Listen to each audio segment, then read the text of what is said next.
Sans plus tarder, Aïssata Cheikh Sylla, qui est le docteur Choguel Kokala Maïga.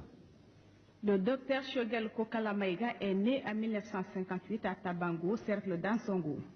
Il fréquente de 1978 à 1988 l'Institut des télécommunications de Moscou, en ex-URSS, où il obtient le diplôme de docteur d'État en sciences techniques, spécialité télécommunications. Il occupa entre autres à la Sotelma les fonctions de coordinateur du programme national de mise en œuvre du plan, directeur des télécommunications et d'élaboration du plan directeur de radiodiffusion et télévision de la République du Mali jusqu'en 1999. De 1999 à 2000, Dr Choguel Maïga a été directeur de l'École nationale des postes et télécommunications du Mali, ENPT. Il a été également chargé de mission auprès du président directeur général de la Sotelma. De 1989 à 1991, Dr Choguel Maïga a été membre du bureau exécutif national de l'INGM. De 1993 à 1994, il est le secrétaire général de l'UDPM rénové, non reconnu par les autorités de la Troisième République. De 1993 à 1997, il a été le secrétaire général du MPR, Mouvement patriotique pour le renouveau. Depuis février 1997, le docteur Choguel Kokala Maïga est le président du MPR, dont il défendra les couleurs à l'élection présidentielle du 28 avril prochain. Merci Aïssata Cheikh Sylla. Docteur Choguel Kokala Maïga, vous avez bien voulu venir vous prêter aux questions de nos confrères de l'ensemble de la presse. Nous vous remercions pour cela. Donc la question: quel est votre projet de société quand vous serez président de la République du Mali? Je vous remercie, M. Koulibaly.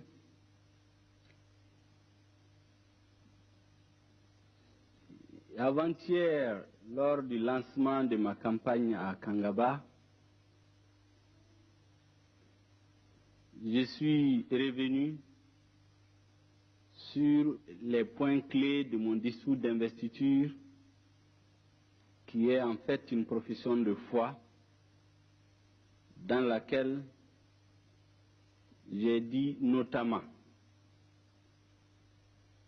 que j'acceptais l'investiture de mon parti parce que, avec les militants de ce parti, je nourris une ambition pour le Mali.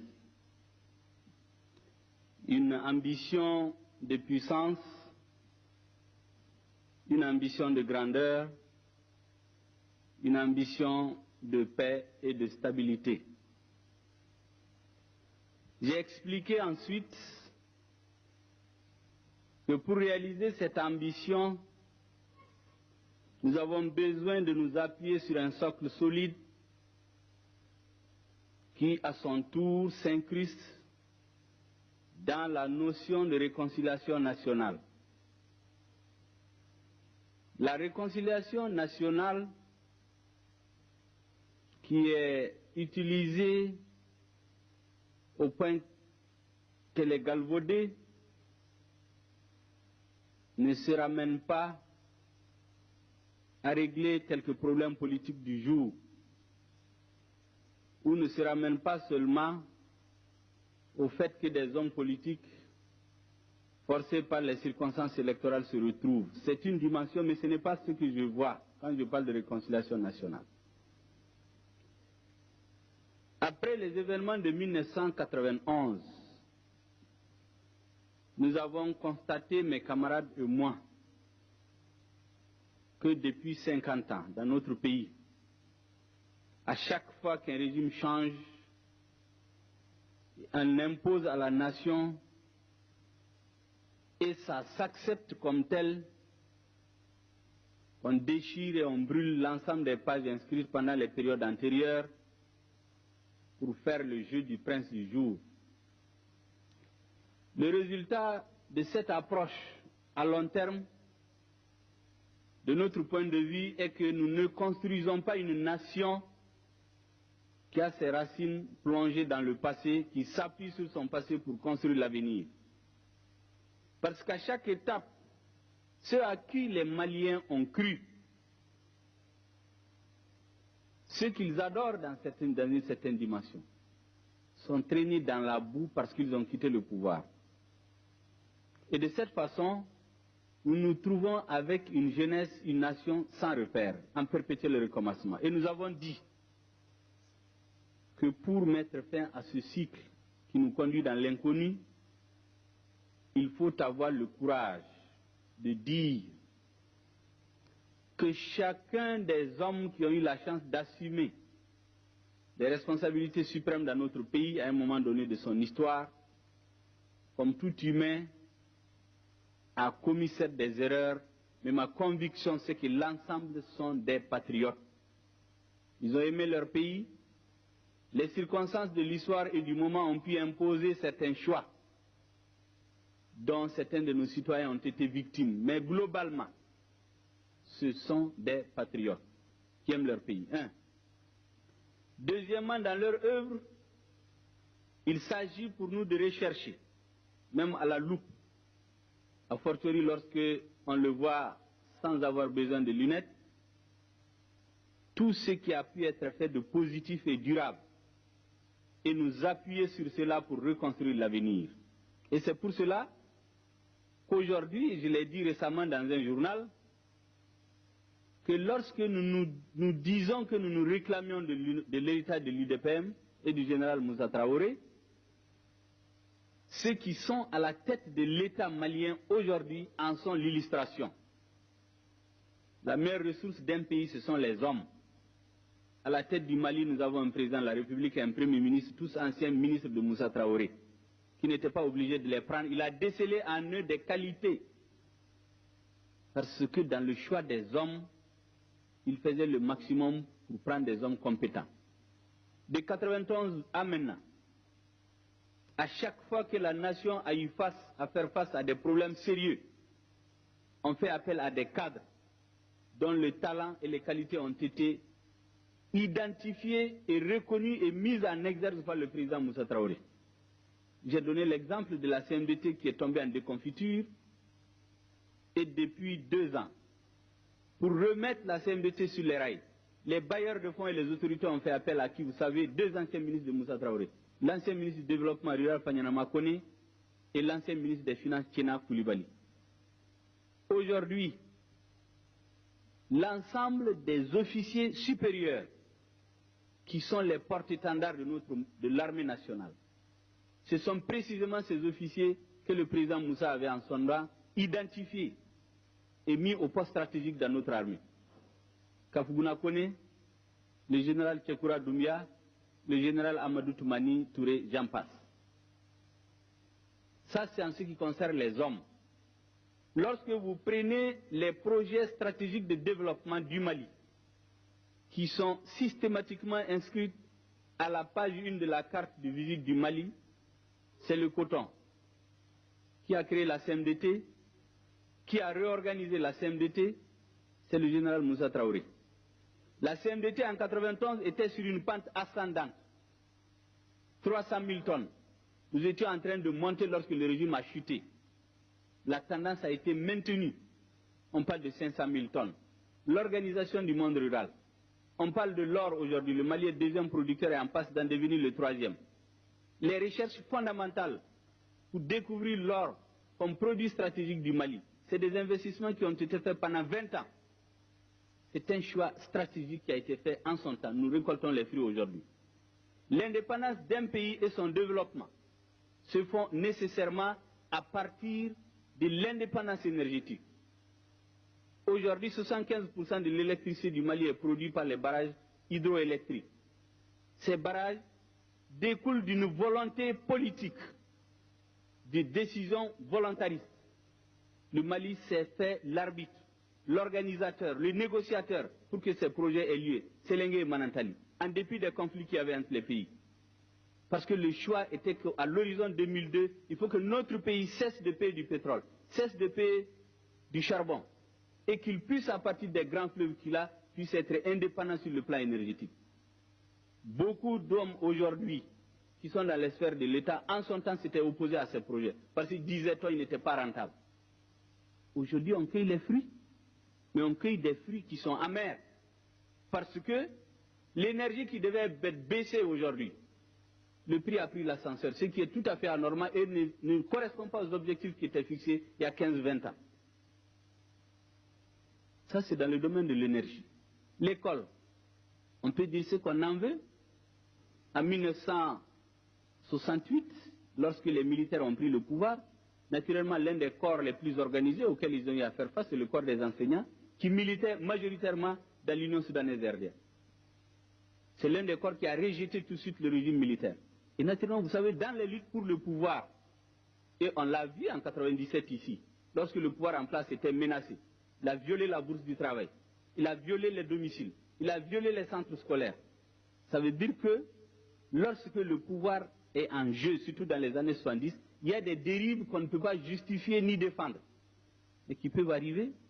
Dans ce conflit pour le pouvoir, pour le renversement ou la conservation du pouvoir, il y a pu y avoir des dérives dans les milieux des enseignants, dans les milieux de l'opposition au régime.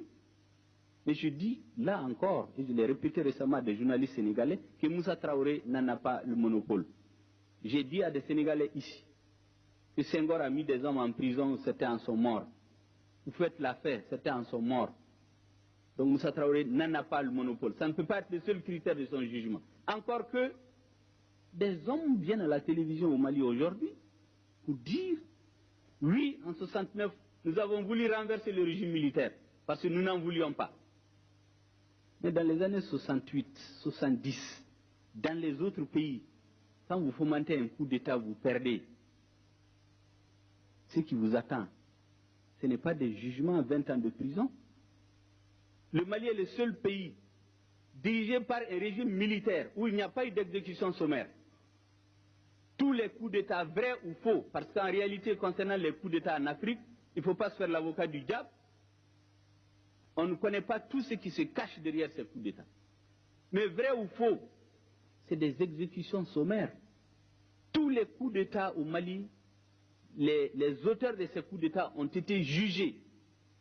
Certains ont eu 20 ans de travaux forcés, 10 ans et d'autres.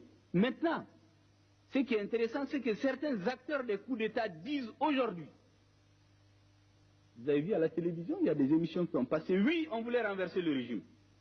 Oui, on n'était pas d'accord avec la chute du régime socialiste. Mais il faut s'interroger. Si ils avaient réussi, où allait être Moussa Traoré? Un. Deuxièmement, est-ce qu'ils peuvent se mettre à la place de Moussa Traoré, eux, à la place, disons, du peuple malien? Dans son écrasante majorité, qu'est-ce qu'ils pensaient en 1968?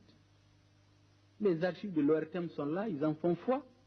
En 1968, il n'y avait pas d'association ni d'organisation pour mobiliser les Maliens. Des mois durant, les gens étaient dans la ville. Mais les dérives qu'il y a eu après, la gestion des normes, les erreurs de gestion, la nature du régime, ne peuvent pas nous amener, nous, à dire que rien de positif n'a été fait. Ça ne peut pas non plus nous amener, par extension, à dire que les erreurs qu'il y a eu sous l'Union soudanaise et RDA doivent nous conduire à dire que Modibo n'était pas un patriote. Celui qui le dit n'est pas honnête intellectuellement. Voilà notre philosophie concernant la réconciliation nationale. Et j'ai dit, je le répéterai pendant la campagne, notre pays a besoin d'assumer son histoire, a besoin de lire son histoire pour identifier tout ce qu'il y a de positif, l'ajouter un à un, et c'est sur ça que nous faisons le fondement pour reconstruire une nouvelle nation. Ce n'est pas en recommençant chaque fois, en faisant perdre aux jeunes leur repère. Tout homme auquel on a cru à un moment donné, on l'arrête, on l'humilie, on le traîne dans la boue. Et j'ai dit pour terminer que toutes les figures historiques du peuple malien que nous avons connues, Mamadou Konaté, Ilidabo Sissoko, Modibo Keïta, Moussa Traoré, les chefs militaires qui ont perdu la vie pendant les différents conflits doivent faire l'objet d'une réhabilitation sans équivoque et multidimensionnelle, pour que tous ceux qui se réclament d'eux puissent se reconnaître et être à l'aise dans les débats, qu'on n'évoque pas leur mémoire uniquement à l'occasion des décès, des cérémonies de décès ou quand des hommes politiques en ont besoin. Voilà la réconciliation nationale, comme je voulais l'expliquer. Je reviendrai sur le reste du développement quand les questions vont venir, j'en aurai l'occasion. Je vous remercie. Merci beaucoup, docteur. Voilà. Donc, votre intervention a suscité un intérêt particulier. Donc, le président Sadou va procéder au dispatching, quoi. Bon, Merci, docteur Maïga. Nous allons donner la parole à la salle pour poser 2 ou 3 questions parce que le candidat a empiété beaucoup sur le temps des journalistes. Oui, Karim Traoré.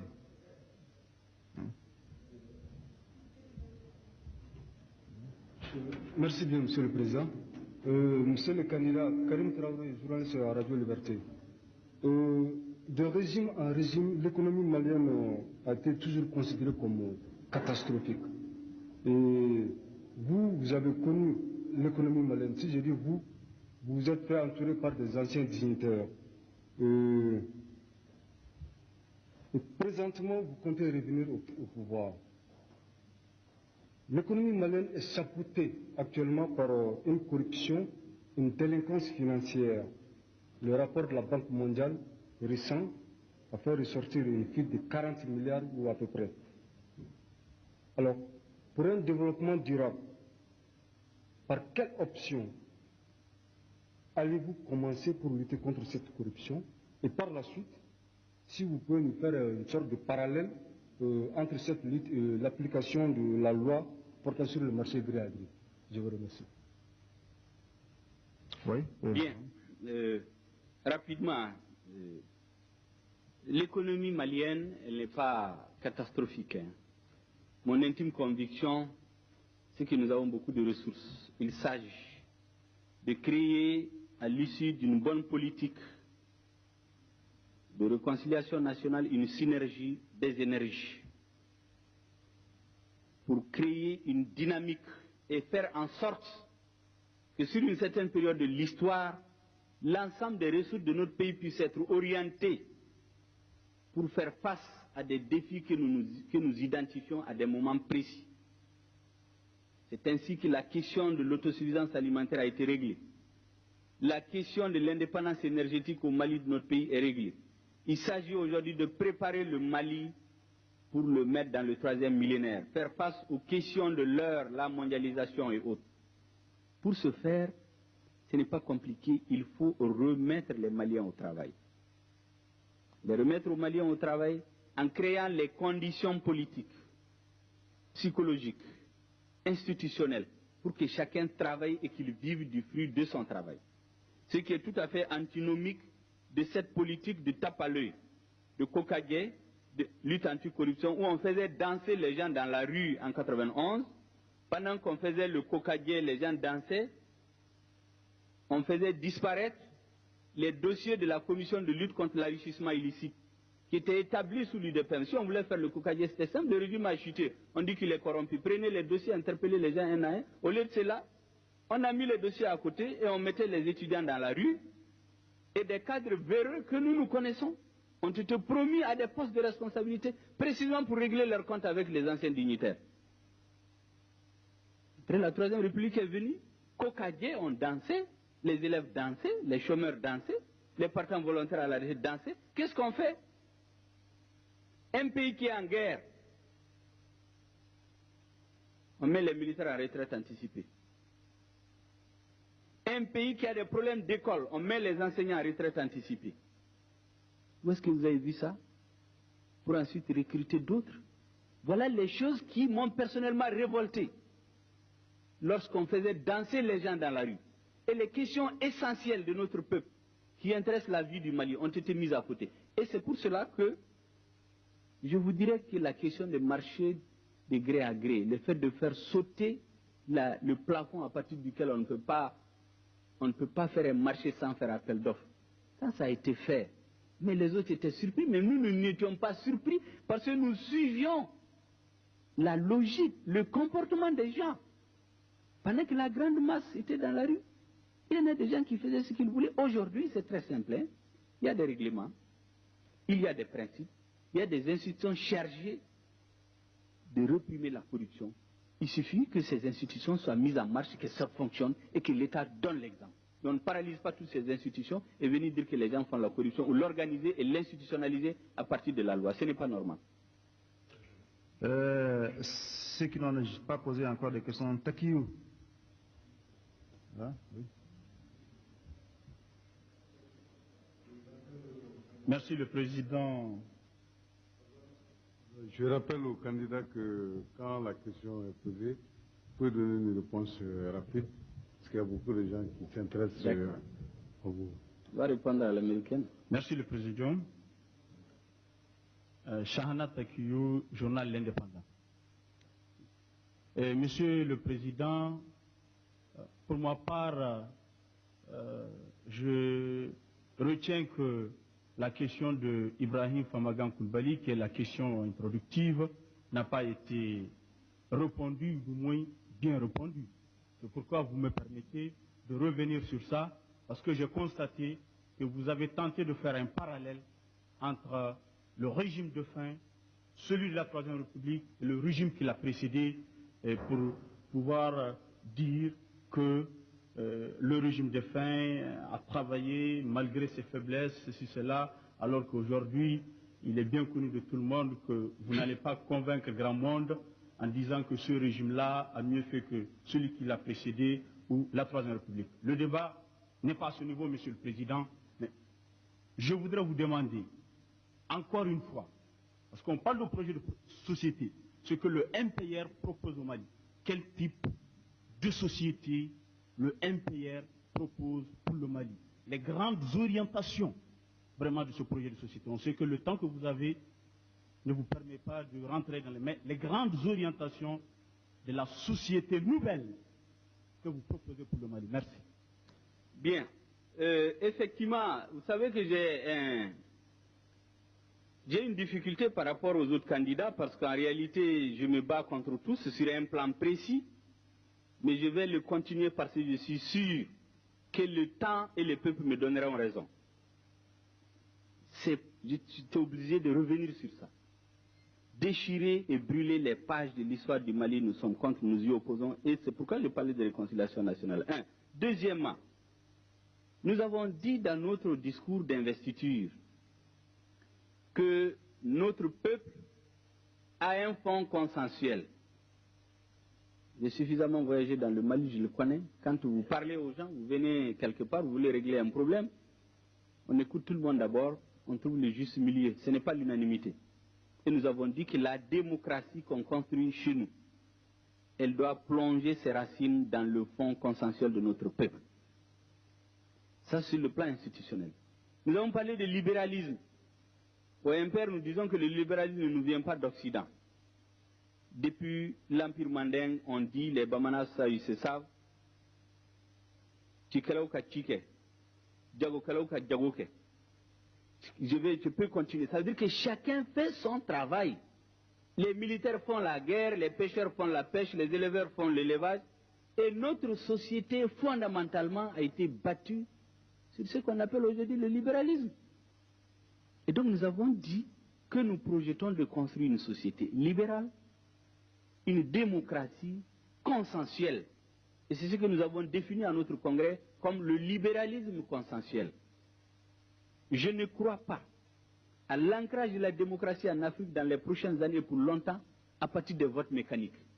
J'ai 51%, tu as 49%, je t'exclus du débat parce que j'applique les recettes qu'on fait aux États-Unis et en France. Pour l'instant, il faut rechercher systématiquement le consensus aussi longtemps qu'il faut pour prendre les grandes orientations pour qu'on n'échange pas à l'issue des changements de régime. Le libéralisme consensuel.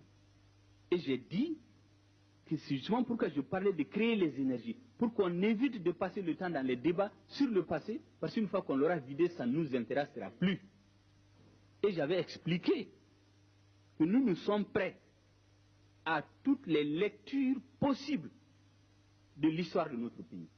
Toutes les vérités, que tous les tabous tombent, notamment qu'on fasse la lumière sur les circonstances de la mort de Modibo, qu'on fasse la lumière sur les circonstances de la mort de Fildabo Sissoko, qu'on fasse la lumière entière sur la mort de Cabral, et qu'on en finisse, que des hommes politiques à mal d'inspiration ne viennent pas à chaque occasion de leur anniversaire pour nous polluer l'atmosphère, au point où on sort des gens de prison pour leur donner le micro le jour de la mort de Cabral pour venir insulter Moussa Traoré. Je m'excuse du terme, parce que j'appelle ça un escroc.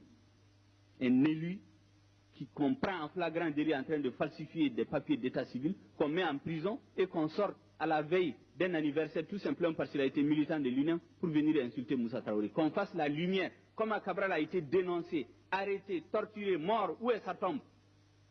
La même chose pour Philidabo Sissoko. La même chose pour Modibo Keïta. Après 91, certains ont dit que toute la vérité n'a pas été dite. Qu'on dise toute la vérité et qu'on tourne la page. En ce moment, chacun se battra avec ses idées à lui. Et non pas dire j'ai été compagnon de tel et tel. On ne sait même pas s'il était compagnon.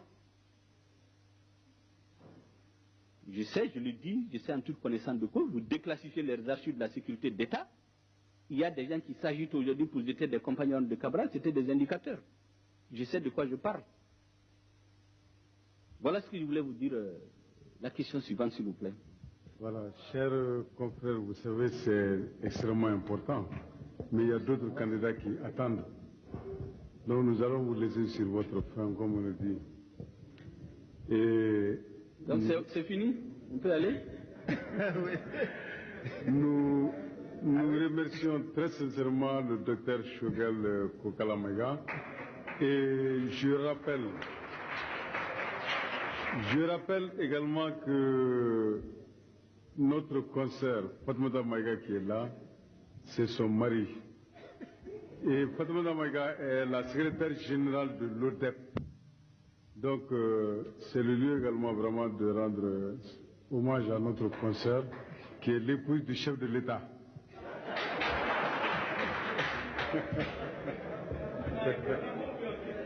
Bon, vous pouvez dire le dernier mot pour partir. Ça c'est parce qu'on est de l'ODEP. Vous savez, les derniers mots, vraiment c'est pour encore remercier la presse, parce que, vous savez, plus que tout autre parti politique, le MPR a survécu, c'est vrai, grâce au courage de ses militants, mais grâce à la presse. Même ceux qui étaient contre nous, le simple fait de nous attaquer, ça nous faisait qu'on était présents tous les jours dans les kiosques. Et aujourd'hui, je crois qu'on peut dire merci à la presse et je vous félicite de continuer dans cette voie. En tout cas, nous ferons tout ce qui est de notre devoir pour continuer à vous faire réussir. Et aucun journaliste, vous pouvez le témoigner, ne m'a jamais vu chercher à l'attaquer ou lui faire le visage renfrogné parce qu'il m'a attaqué dans un journal. Bien au contraire. Je vous remercie. Merci beaucoup. Merci.